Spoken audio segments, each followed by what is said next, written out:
नमस्ते मित्रों तो स्वागत है आज के हमारे 1000 दिन डेली ब्लॉग चैलेंज के 73वां ब्लॉग में। तो दीपक और स्कूल चल गए लगे तो अथी और बना देने चले चूड़ा तूड़ा भूज देने चले रोटी और बना देने चले। तो जाइए अब हम अपना मुँह कान धोए धा के रोटी सोटी खा लेबे काम है तबे करबे ताकि अपनू रोटी खेबे या तब कनी देर में तो भात खेबे ना। तो तै द्वारा अखन बना ले है भातो। देखियो जो मम्मी भंसा करे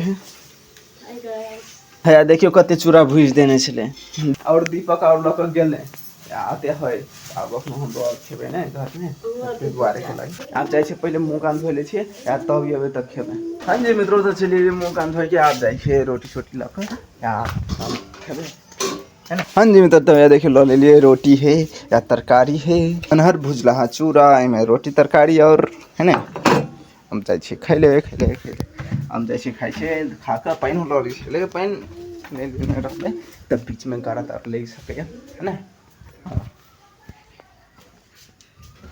पहले तो यही घर में आन लेने चलिए मुँह धो के अली नहीं तक तो पानी लग चल आल यही घर में।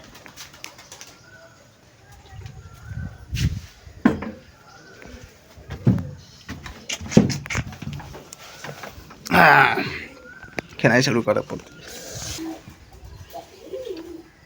पहले रोटी खा ले तब चूड़ा खेबे।